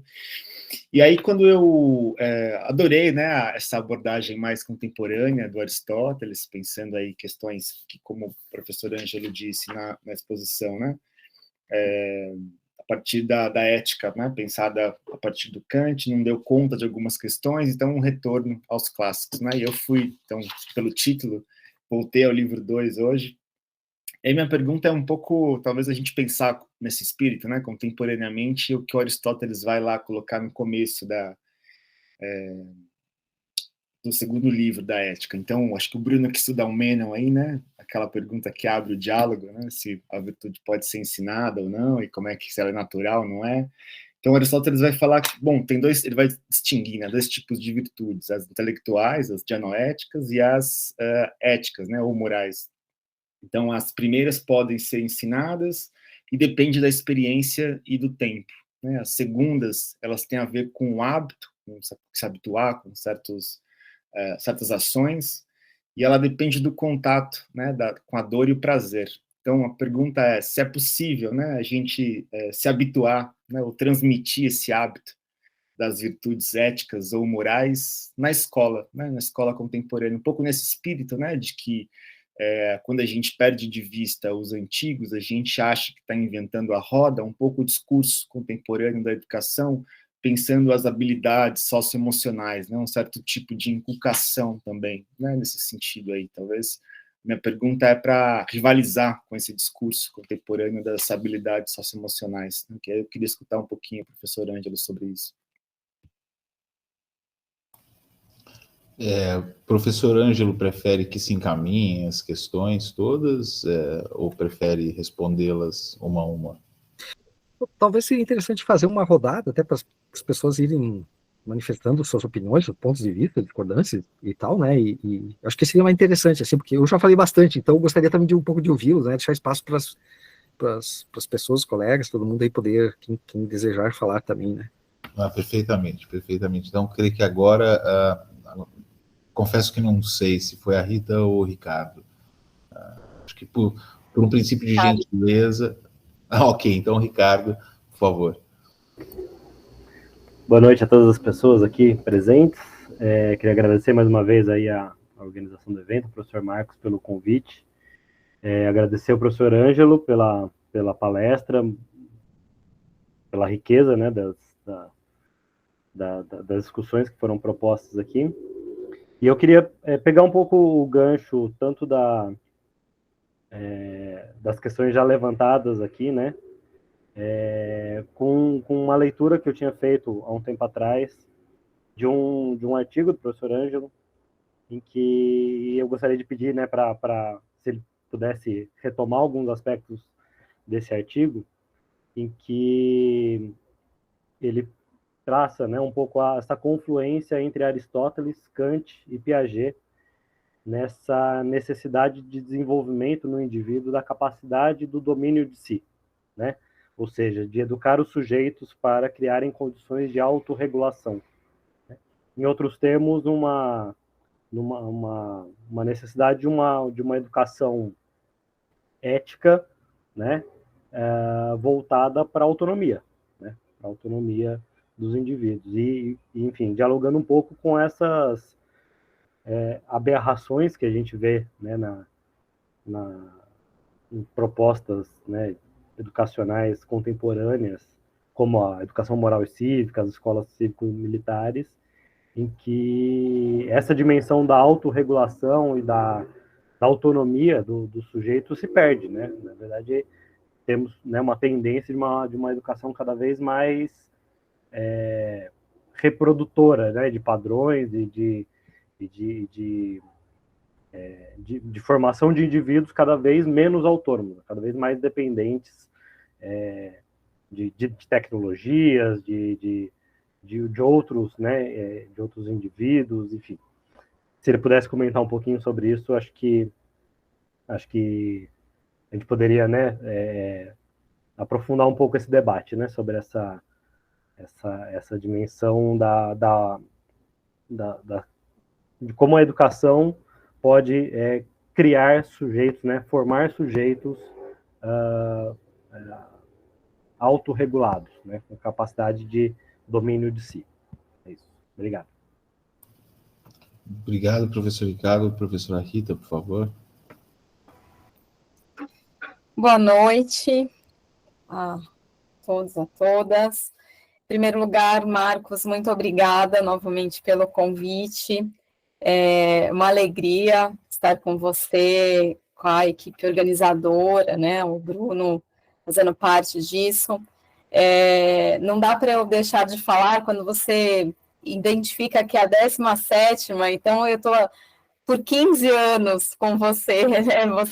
A gente entrou quase juntos na FEUSP, então eu gostaria de enaltecer aí um trabalho que eu admiro muito, Marcos, eu já te falei isso algumas vezes, e que bom fazer parte mais uma vez, né? Eu sou suspeita para dizer o quanto eu tenho aí no trabalho que você tem continuado e tem colocado o pessoal do primeiro ano, justamente, né, professor Ângelo, com essa dimensão tão valorizada por nós, que é essa valorização dos clássicos, dessa seriedade que a gente tem, né, na formação, em que e o professor Marcos, ele faz jus aí, né, nesse trabalho belíssimo da semana, de uma semana de estudos clássicos. É uma alegria estar com o pessoal, estou vendo aqui meus alunos, hoje, professor Ângelo, seria minha aula, né, a gente do primeiro ano, a gente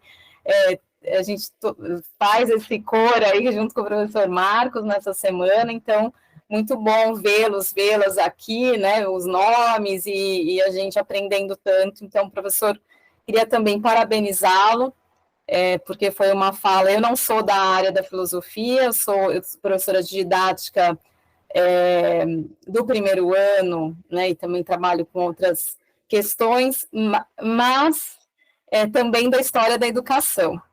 Então, eu me senti muito representada com a sua problematização, não só pela sua fala desde o início, muito instigante, trazendo essa repercussão dessa pressa, né, dessas questões, né, que a partir do Charlot, dessa bricolagem que é antropológica, desses discursos tão apressados, de qualidade, né, com base aí neoliberal, com base no mercado, e, de fato, o estudo dos clássicos, a valorização de um estudo no âmbito da pedagogia, nas áreas centrais aí dos fundamentos, muitas vezes não tem espaço, porque né, precisa de tempo, precisa de um currículo que valorize. Então, a gente estudou na aula passada com o pessoal da Didática 1, a Didática 1 faz justamente isso, né, professor Ângelo? Retoma autores, a gente não consegue, por exemplo, dar validação para pessoas geralmente que vêm de outra faculdade de pedagogia, porque a Faculdade de Educação da USP ainda é uma das poucas que trabalha lá aqueles autores do século XIX, Pestalozzi, Froebel, Alain, e o Alain ele vai defender justamente, né, ao contrário das escolas novistas, vão trabalhar nos clássicos, e os alunos às vezes se chocam com isso, né, que é aquilo da dificuldade. Então, essa fala ela é muito instigante, acho que para o pessoal que estava na aula semana passada e vem comigo na Didática 1, com o pessoal de fundamentos, é muito importante essa valorização e a sua problematização, o quanto nós da educação, desse campo, né, que muitas vezes é levado, a gente tem como hoje, né, a grande panaceia, as metodologias ativas, e a gente vê lá o pessoal no século XIX defendendo um aluno ativo. Então, a sua fala fez muito sentido aí pelo que a gente vem discutindo em termos teóricos, né, e desse debate, né, de que as pessoas acham mesmo que pedagogicamente colocar o aluno ativo é algo tão novo, né? Então, esse diálogo da história com a filosofia, com a didática nessa perspectiva mais histórica. E Eduardo e Ricardo, também prazer conhecê-los, quis fazer, né, porque o professor Ângelo foi falando, não só durante a exposição. E, professor, se você puder, por gentileza, comentar nesse sentido, né, que me interessa especialmente no âmbito da didática, sempre para mim, eu tenho discutido muito isso, essa tendência, né, essa inovação, a gente tem falado muito em inovar, né, a pedagogia quer inovar, e aí o Entender, em que um dos itens, né, o que o Aristóteles trazia da formulação de uma proposta nova e equilibrada, né, no senso de não restaurar a tradição e nem de realizar mudanças radicais. Então, foi muito rápido, né, quando você cita esse equilíbrio, né, a questão das tradições com as mudanças radicais, se você pudesse desenvolver um pouco mais, né, comentar esse aspecto específico que o Aristóteles mencionava, né, né, a questão do equilíbrio aí no âmbito das proposições. Então, mais uma vez, obrigada. Professora Rita, muito obrigado. Professor Ângelo, fique à vontade. Sim, gente, mais uma vez, muito obrigado pelas questões, por compartilharem, né, essas preocupações, pontos de vista, e então, assim, eu vou começar ali pela fala do Eduardo, né?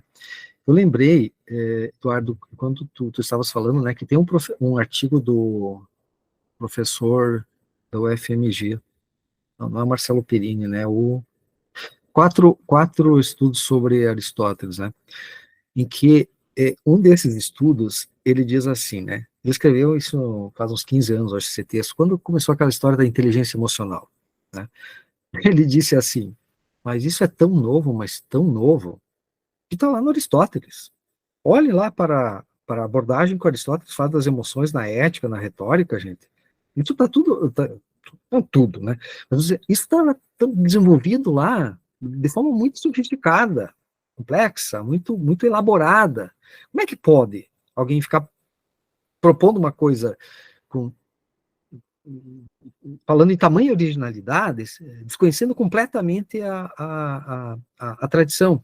Né? E daí isso entra entre esses pacotes de programas, né, de educação socioemocional, foi o Marcelo Perini mesmo, né, isso, esses programas aí de educação socioemocional e outras tantas coisas, né.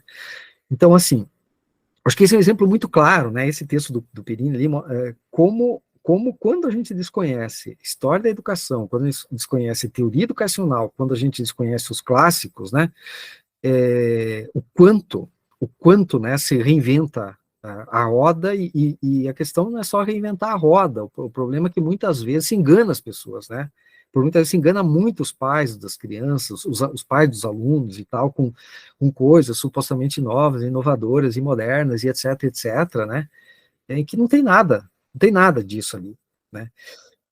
Bom, outro aspecto, em relação à escola, né, tem assim, algumas tradições. Eu estava lembrando agora de uma tradição que é da escola democrática, né, que foi desenvolvida muito na Espanha, que foram para os neopiagetianos, que influenciaram muito a formulação dos parâmetros curriculares nacionais no Brasil, né, do José Maria Puig e outros autores, né, que segue essa linha, né, da tradição da escola democrática, em que eles desenvolveram, aí sim, recuperando tanto a tradição, como Aristóteles e outros autores, né, inclusive modernos, contemporâneos, até o Habermas, etc., mas, ao mesmo tempo, desenvolvendo uma espécie de um modelo de compreensão desse campo da educação moral, né, mediante a própria experiência educacional feita por um conjunto de autores. Eles, na verdade, desenvolveram uma espécie de teoria em função de todo um conjunto de experiências que eles desenvolveram, né, da chamada escola democrática, e o José Maria Puig escreveu um livro, né, que foi traduzido pela editora Moderna, já deve fazer uns 20 anos, eu acho, que é a Práticas Morais, que inclusive ele fala lá em diferentes práticas, inclusive práticas de virtude, né, que é uma proposta. Ela é muito interessante porque ela mantém esse princípio que eu estava tentando defender aqui, né, da virtude que se adquire mediante o exercício, né. Então, é uma proposta pedagógica muito interessante. Eu inclusive, assim, tenho referências dessa proposta, eu utilizei, inclusive, na universidade, quando era coordenador de curso, por exemplo, com o conselho de representantes, do envolvimento dos alunos no andamento pedagógico das atividades do curso de filosofia, com assembleias pedagógicas, um conjunto de práticas, né, que para mim foram muito inspiradoras, assim. Eu procurei né, pensar assim como essa proposta ela poderia nos ajudar num curso de graduação, né. Bom, um outro aspecto, então, da fala do Ricardo, né, sobre esse artigo. Bom, Ricardo, assim, né, a gente escreve os textos e depois a gente pensa assim, bom, mas escrevi já faz um tempo, podia ter né, feito esse texto de forma melhor, mais sofisticada e tal, mas os textos sempre são feitos numa circunstância, né. De qualquer maneira, acho que você pegou bem esse ponto que a minha preocupação era essa questão da autorregulação, assim, peguei aquela expressão, né, do Aristóteles, necessidade de tornar-se mestre de si, que tem muito a ver com esse aspecto da organização do desejo, né. Então, de que sempre toda autonomia é uma autonomia relativa, né? A educação tem que fomentar a autonomia sempre é relativa, é sempre inconclusa, ela sempre é processual, né? E como esses autores da tradição, do meu ponto de vista, nos ajudam a pensar essa problemática. Não é só o Piaget, acho que o Piaget é muito filho dessa tradição, foi alguém que soube, vamos dizer assim, aproveitar muito bem essa tradição toda, né, da cultura ocidental. Outro aspecto que eu queria destacar, né, quando se trata de educação moral, eu acho que, eu vejo isso, né, pode ser uma leitura demasiadamente contemporaneizada do Aristóteles, mas eu acho que não, né, o Aristóteles dizia, né, perguntava como a polis pode ser boa se os indivíduos não o forem, como os indivíduos podem ser bons se a polis não o for, né, essa indissociabilidade entre a ética e a política e a educação. E aí, tem um ponto importante que muitas vezes passa desapercebido, né, que eu acho que quando você faz uma leitura muito, eu diria de certa forma automística, vamos dizer assim, da concepção de indivíduo, que eu nem não abordei aqui, né, não era o foco no Aristóteles, que é o papel do ambiente. Né, tem um grande estudioso aí da própria USP, né, que é o Yves Delattre, da psicologia moral. O Yves Delattre diz uma coisa assim que ela é lapidar, né? Ele diz assim: o ambiente é o maior e o melhor educador moral, né? E ele diz outra coisa assim, junto a isso, né? Olha, tem 3 dimensões que são constitutivas da educação moral, né? Que é a presença de bons indivíduos, pessoas de referência, né? Boas pessoas de referência. As crianças precisam de pessoas de referência, todos nós precisamos, nós nos espelhamos uns nos outros, né? Esse exercício, né, do aexis, ela se faz mediante o outro, né? Com os outros, espelhando nos outros, né? Mas ninguém pode fazer por nós, né? O José Maria Puig fala, inclusive, a educação moral, ele usa a expressão de que é algo como inspirado lá no Aristóteles, né, com práticas como se aprende de oficina, né, de assumindo aprendizado das regras, né, das normas do ambiente, é um processo gradativo, progressivo, que precisa ser orientado, bem conduzido e tal. Então, o Yves Delattre fala em boas pessoas de referência, regras, né, normas, virtudes, ou valores, e a terceira coisa é bons ambientes, né, ambientes adequados. Então, sempre para mim volta a pergunta do Aristóteles, né? Pode os indivíduos serem bons se a polis não for? Né? E pode, e vice-versa, né? Então, eu acho que a gente tem que pensar a educação moral como algo nesse sentido sistemicamente, assim. Essas 3 dimensões, elas são dimensões que estão implicadas. Então, a gente corre o risco de fazer uma leitura, assim, atomística, né? Do indivíduo fora de contexto. Né? E eu acho que o que a gente encontra no Aristóteles é tudo, mas absolutamente tudo menos o indivíduo fora de contexto. Né? Tem o solo para o desenvolvimento das virtudes. Pode dizer, não, mas isso é muito aristocrático, isso é restritivo, não é para todos, não é um princípio universalista. Bom, não é universalista, mas há um princípio ali que é o que possibilitou, depois, talvez vamos pensar no Rousseau, né? Se pensar em uma extensão desse princípio de forma universal. Assim como a questão da dignidade, que igual a dignidade de todos os seres humanos, que é o princípio do reconhecimento, né? Então, essa experiência grega, ela foi fundante, no meu ponto de vista, para tudo que vem depois, inclusive para tudo que de melhor houve no pensamento moderno, no pensamento iluminista moderno, né? Bom, e outro aspecto, né, que tu destacava muito bem ali do Piaget, né, que o Piaget, baseado em Kant, etc., faz essa distinção muito clara entre, por exemplo, respeito e obediência, né? Uma das implicações com a educação moral militar, né, era essa de que outro problema grave, né, era esse de reduzir desconsiderar o respeito e reduzir a educação moral à obediência. Né, a obediência é sempre um fator externo, como o Piaget mostrou isso aí definitivamente, né, a obediência é sempre um fator externo, ela sempre vem pela imposição da regra de fora, sempre, né, relação sempre mais vertical, né, agora, isso é uma coisa para menores, assim, se a gente quiser fomentar a autonomia, é preciso fomentar o senso do respeito, né, que é desenvolvimento, uma questão de desenvolvimento, de amadurecimento moral, muito fundamental, né?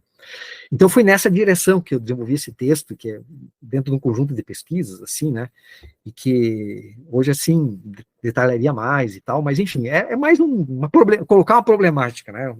A gente, assim, o cara esforçado que só procura colocar problemas, que é o que se consegue fazer. Então, e o último ponto, né, a fala da Rita, gostei muito de ouvi-la, Rita, assim, e outra coisa que eu queria dizer para vocês, gente, assim, bendita Universidade Pública Brasileira, né, bendita Universidade Pública Brasileira, né, eu acho que a Universidade Pública, ela tem vocês sabem muito mais do que eu estou falando, mas, assim, entendo que é preciso dizer isso sempre, repetir, sempre. Assim, de poder ter espaços mais temáticos, como vocês têm grupos de estudo, redes de pesquisas e tal, que possam manter esse aspecto das referências. E essas referências estão na história da educação, estão na teoria educacional, estão nos clássicos, né? Eu sempre pergunto assim, né? Digo para os meus orientandos e alunos de mestrado e doutorado em educação, digo, gente, olha só, você conversa fala com um psicólogo ele tem um lugar de fala. Um dia assim, não, eu sou psicanalista, eu sou cognitivo comportamental, eu sou sistêmico. Bom, sou isso, sou aquilo, sou aquele outro, tem um lugar de fala, né? Eu disse, qual é que é o nosso lugar de fala? Qual é que é o teu lugar de fala? Tu está falando da onde? Né? Tu estás falando da onde? Qual é que é o teu lugar? Ou é lugar nenhum? Né? Como é que pode nós pensarmos uma tarefa tão importante como do educador, que dirá do pesquisador, né? Mas do educador, e o educador não ter um lugar de fala, ou seja, ele não ter uma identidade, né, epistemológica, uma identidade. Como que isso é possível? Como que nós... E aí vou dizer mais uma coisa, né, Rita? A tua fala me suscitou uma outra coisa, uma experiência que a gente teve aí no ano retrasado, em plena pandemia, aquelas diretrizes curriculares nacionais para os cursos de licenciatura. Gente, o que é aquilo? O que é aquilo? É aquilo. Eu não sei como definir aquele negócio lá, tá? Nós ficamos um ano trabalhando tentando ver se aquilo tinha um nexo, sabe? Se tinha, assim, porque a gente precisava fazer uma reforma curricular. Eu vou dizer para vocês, assim, né? É aquela história de tentar fazer do limão a limonada, mas com quase suco zero. Tipo, aquele limão já está passado, assim, que não. Olha, gente, é deprimente. Aquilo ali é simplesmente deprimente. Como é que nós chegamos a esse ponto, gente? É ausência de referência, não tem coerência nenhuma. Os conceitos que são utilizados são tudo coisa vaga, difusa. O suprassumo da bricolagem, da qual fala o Bernard Chaloux, viu, Rita? Eu não sei, eu não sou da área de políticas educacionais, eu não transito muito por essa área, né? Mas, assim, eu não sei se existe alguma coisa, né, mais mal feita do que essas diretrizes, né, das licenciaturas aí de 2019, né, mais ou menos a imagem e semelhança do governo que originou. Então, porque a grande questão é essa e aí o último ponto que tu levantas, né, da reforma do Aristóteles, assim, eu não desenvolvi sistematicamente esse ponto, nem mesmo no livrinho, mas, assim, onde é que eu vejo a inovação do Aristóteles e a inteligência, vamos dizer assim, dele, né, na proposta em que ele vai apresentar.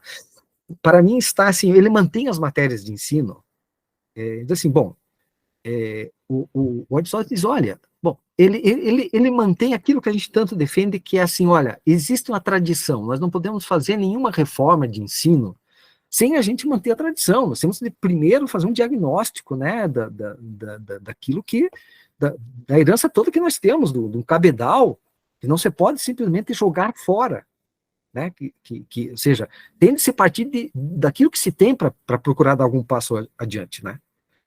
E o Aristóteles faz isto aí, assim, no meu ponto de vista, com maestria, assim, né. Ele mantém as matérias de ensino, mas ele vai procurar dar uma reorientação a parte delas, né.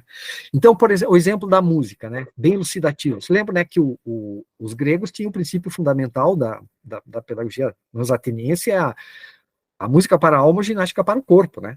Está muito claramente lá na República também. Então, que é a ideia da educação integral, né, da uma formação do ser humano por inteiro, como um todo. O Aristóteles vai dizer, bom, né, tá pensando assim, estão distorcendo o princípio, porque assim, a música está sendo uma coisa altamente especializada. Eles, bom, mas dentro de uma concepção de formação integral, o objetivo não é formar músicos profissionais, não é formar ginastas ou atletas profissionais, né?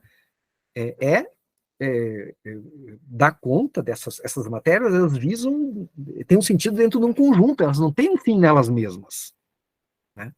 Não tem sentido especializar aí, porque não se trata disso. A educação ela tem que ser uma educação que tem um princípio de prisma de conjunto, né? De que a ginástica, a música, o desenho, etc, etc, etc, as matérias de ensino, elas formam um todo com uma certa coerência. Então, para mim, é esse o ponto. Ele procura resgatar na crise da pedagogia ateniense esse princípio da educação integral, mas de que forma, né? De que a educação tem de formar o ser humano, procurar formar o ser humano por inteiro. E aí toda a crítica que ele faz à pedagogia espartana, né? Que ele não perde oportunidade de fazer, dizer, bom, você está formando soldados, né? Não é esse o objetivo da ginástica, assim, no sistema de ensino. Não é formar soldados, formar atletas e tal. É desenvolver assim, a gente chamaria hoje da educação do físico, né, da educação como educação, não como treinamento, preparação para competições ou para guerra, etc, etc. Então, esse o ponto que eu vejo, né, a grande inovação da Aristóteles. Parece que não é nada, né, mas me parece que se colocar em contexto o projeto educativo dele, é uma reforma respeitável, assim, respeitável, ou seja, olha, tem uma crise violenta que está aí, nós não podemos jogar tudo fora, porque nós temos a nossa herança aqui, pedagógica, temos de retomá-la e avançar, né? E esse avançar significa, então, não mais tomar essas matérias de ensino de forma unilateralizada, né? Para formar especialistas, nós temos que formar o ser humano, não especialista. Bom, especialista é tarefa lá para os ofícios, né? Então, não é para formar cidadãos. Então, acho que esse ponto, o princípio é esse, viu, Rita, que eu me referi ali, que não deu tempo de aprofundar, tá? Então, eu acho que aí também tem uma sabedoria imensa, assim.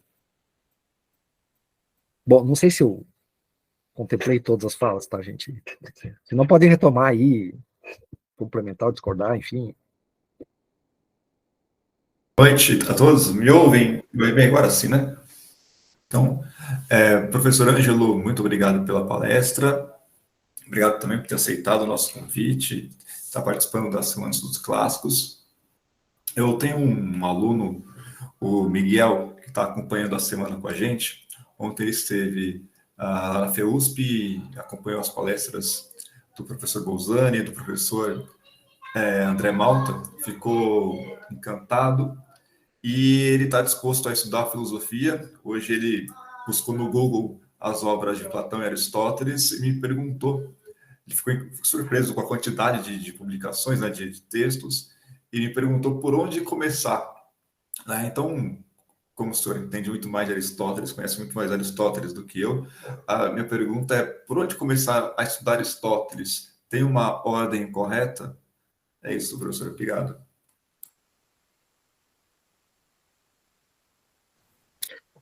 Só te responder, Edson, muito que eu não tenho resposta. Eu acho que vocês têm aí um grupo altamente especializado de professores que podem até dar melhores sugestões do que eu possa dar, mas eu acho que depende muito, assim, também do interesse, né? Normalmente, assim, eu diria assim, um aluno conhecendo mais um pouco a realidade dos meus alunos aqui, dos nossos alunos aqui, né? Normalmente a gente começa mais pela filosofia prática, né, pela política, enfim, pela ética, e assim, claro, eu acho que quando um professor faz uma indicação de por onde começar, ele faz muito a partir de por onde ele transita também, né? Então, acho que tem esse fator aí, né? Tu és de onde, Edson? São Paulo? Sou de São Paulo, leciono numa escola pública no Jardim Ângela, periferia aqui da cidade. Sim. Eu penso que, e aí também eu acho que alguns textos, né, que possam, de acesso, né, que são textos, assim, inclusive os textos de Aristóteles são textos bastante fragmentários, como o próprio caso da ética, o caso da política, né, então, por vezes, também algumas introduções, né, boas introduções, hoje, infelizmente, a gente tem, né, o tempo que eu fiz graduação, assim, isso não era a gente não tinha internet, não tinha o cabedal que nós temos, extraordinário, que nós temos hoje, inclusive, de bons textos de acesso aos autores, né, aos autores clássicos. Então, eu acho que aí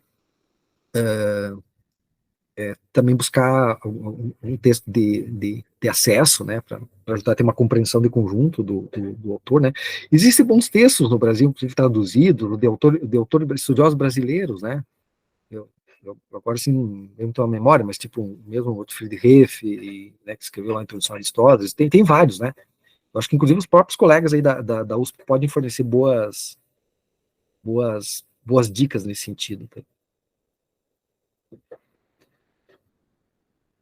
Obrigado, professor. A minha dúvida é justamente com relação à virtude, né? Quando fala no livro 2, que a virtude ética, ela origina do hábito, que a virtude, ela é produzida e ela não ela não se dá por natureza, né? E aí ele cita o exemplo lá da pedra, quando a pedra cai e ela tem como essência diretamente para o centro da Terra. E quando ele cita esses exemplos, a gente pensa a questão da virtude no período clássico, e eu tenho um pouco de dificuldade de pensar a educação hoje na atualidade, porque eu estou desenvolvendo o projeto PIBID numa escola pública e aí eu fico, às vezes, fazendo o exercício de me colocar na situação do professor. E o mesmo professor dando aula numa sala, eu percebi que vários pibidianos davam características diferentes justamente pelo professor, porque o professor estava em salas diferentes. Então, na minha sala, eu identifiquei que o professor ele não conseguia dar o conteúdo pela falta de interesse dos alunos e ninguém ligava para a aula dele. E, assim, por mais que ele tinha um vocabulário robuscado, que não atraía os alunos, na outra sala, outro pibidiano deu uma versão diferente, falou que lá ele conseguiu dar aula. Então, pelo que eu percebi, é uma questão até de que às vezes ele consegue realmente passar o conteúdo e aquela questão de que quando ele se tratava do período clássico, por exemplo, essas questões não eram atraentes, né? E o que eu queria saber é a relação dessas questões clássicas sobre a virtude com a educação, é justamente isso, tentar fazer essa ponte para a atualidade e o que, na verdade, fazer para tentar solucionar esse problema, né, da educação pública, de levar esses conteúdos e como levar esses conteúdos.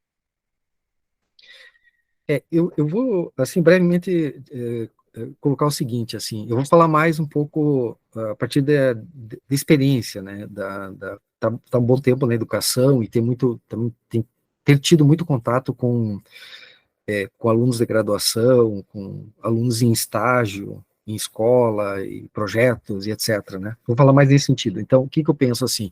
Eu acho que a virtude, né, pensando na escola, na prática, né, na vida da escola, né? Ela pode ser, o práticas de virtude pode ser desenvolvida de diferentes maneiras, né? Uma forma é através de projetos, né? Outra forma, por exemplo, práticas que elas sejam exercícios, como é o caso, por exemplo, de práticas de justiça, né, que é um tipo, que é uma das, assim, das virtudes, né. Eu estou pensando muito naquela referência que eu fiz antes do Práticas Morais do José Maria Puig, né, a partir da tua pergunta, assim, que é o princípio aristotélico ali, que a mediação é o exercício, né. Eu acho que educação moral tem que ser exercício, gente. E tem que ser reflexão a partir de exercícios planejados, organizados e bem orientados, né. Então, para mim, esse é o ponto fundamental. Sabe? Eu acho que não adianta nós queremos, assim, eu acho que o próprio acesso ao pensamento clássico, a gente pode chegar afugentando os alunos, né? Olha, que Platão, Deus o livre, né? Mundo das ideias, não sei o quê, entre todos aqueles clichês, né? Até porque há um conjunto de clichês também, às vezes, que permeiam o ambiente, né? Então, eu penso que precisa se criar primeiro, eu acho que precisa se criar um ambiente, né, para isso, que se tenha exercício, que se tenha práticas que elas sejam minimamente organizadas, conscientes, planejadas, que elas sejam desenvolvidas e que elas sejam refletidas. Eu acho que tem que ser esses 3 momentos. Eu iria te deixar uma dica, assim, tem uma boa literatura sobre o ensino de filosofia no Brasil, né, colegas, inclusive da Unicamp, de várias instituições, né, eu estou lembrando agora do Silvio Galo e de outros, né, existe uma literatura muito já profícua, assim, a esse respeito, né, do ensino de filosofia, também das formas de propiciar criar as condições para o acesso sobretudo a partir de problemas filosóficos, né, com o caso, a virtude pode ser considerada como um problema, né, a ser desenvolvido dentro da escola, da sala de aula, de projetos e tal, mas eu penso que aí tem também uma questão metodológica, né, que quando se propõe a discussão da virtude, né, que não se faça de forma descontextualizada, porque muitas vezes o problema do estudo dos clássicos, né, talvez os colegas aqui do grupo aqui, do Pai de Um, pode até falar muito melhor do que eu, né, eu acho que muitas vezes o problema dos clássicos é o problema da própria, de trabalhar descontextualizadamente, né, porque aí, de fato, né, você pega um texto que ele é muito complexo, de uma outra época, com todo um vocabulário próprio, né, e aí você simplesmente coloca para cima dos alunos, né, é muito natural que haja uma rejeição, dizer, bom, mas isso aí não faz sentido, é a questão do sentido aí, né, de poder construir sentidos pro texto, né. Então, eu acho que essa questão do contexto, ela é muito importante, né, de que assim como é o caso do ensino de filosofia como tal, ele precisa ser contextualizado, né, ele precisa se dar em contexto, daí precisa planejamento, precisa desenvolvimento, precisa reflexão, né, precisa práticas, eu digo no sentido, assim, mais genuíno do termo, né, do próprio sentido aristotélico, assim, né. Inclusive o próprio conceito de hábito, né, depois é um conceito que o John Dewey vai retomar de forma muito profícua, né, no século passado, né, tem toda uma teoria do hábito lá, também muito sofisticada, e aí eu acho que tem toda uma riqueza aí conceitual dentro desse conceito do hábito do Aristóteles, que, por exemplo, que precisa ser levado em conta ali, né, que tem uma dimensão mecânica, mas não é só isso, é muito mais do que isso, né, e a questão do contexto. Eu acho que se a gente quiser desenvolver práticas de virtudes na escola, e que isso possa nos levar aos clássicos, que acho que é desejável, importante, até necessário, né, sobretudo na filosofia, né, mas nas ciências humanas, eu acho que aí é a questão de criar as condições. Eu acho que sempre a questão é criar as condições, né, porque do contrário, se a gente não fizer as condições, pode ter um efeito pedagógico contrário, né.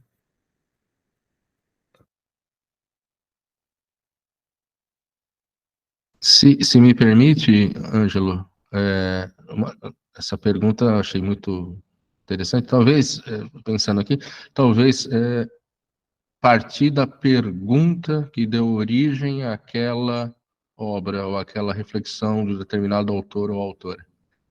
né? A obra ela está respondendo a alguma pergunta, alguma questão. E está respondendo em contraste com as respostas que já foram dadas. Nunca é no vácuo. Então, é sempre contra outras respostas. Então, se nós pensarmos na ética, né, falávamos da ética nicômaco, por exemplo, então perguntar o que é, se tentarmos trazer a pergunta no seu estado mais simples também, mais, digamos, razoável para um trabalho no ensino médio, perguntar o que é ser bom? O que é ser bom? O que é agir corretamente? É uma questão que lá atrás eles tiveram que enfrentar, né? Tivemos inúmeras respostas, a ética nicômaco é uma delas, não é a resposta apenas para essa questão, é óbvio, mas é uma questão, né, geradora. E aí, obviamente, o que você falou é muito importante, saber situar, né, a obra no tempo dela e a pergunta no nosso tempo. Né? Não sei se a Rita quer dizer algo, Eduardo, o professor Ricardo. Fiquem à vontade antes de encerrarmos. Só agradecer novamente, Marcos.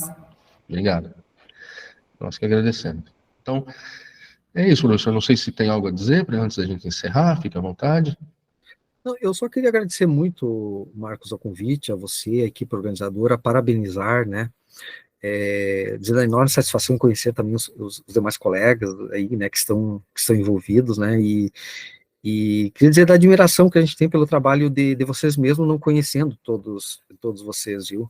E também te agradecer, Marcos, pelas contribuições que tu tens dado aqui ao nosso programa e ao trabalho do Márcio, né, que tu és especialista, eu não sou especialista no Isócrates, foi uma empreitada que a gente assumiu, assim, dizendo, olha, bom, nós vamos nos escorar nos especialistas, né, em quem conhece muito e tal. Então, agradeço imensamente todas as contribuições que tu tens dado, tanto ao programa também, quanto em relação ao trabalho do Márcio, e espero, assim, que a gente possa aproveitar, continuar estreitando vínculos, assim, e sobretudo também, de nossa parte aqui, aproveitando muito as experiências e os conhecimentos que vocês estão produzindo aí, viu?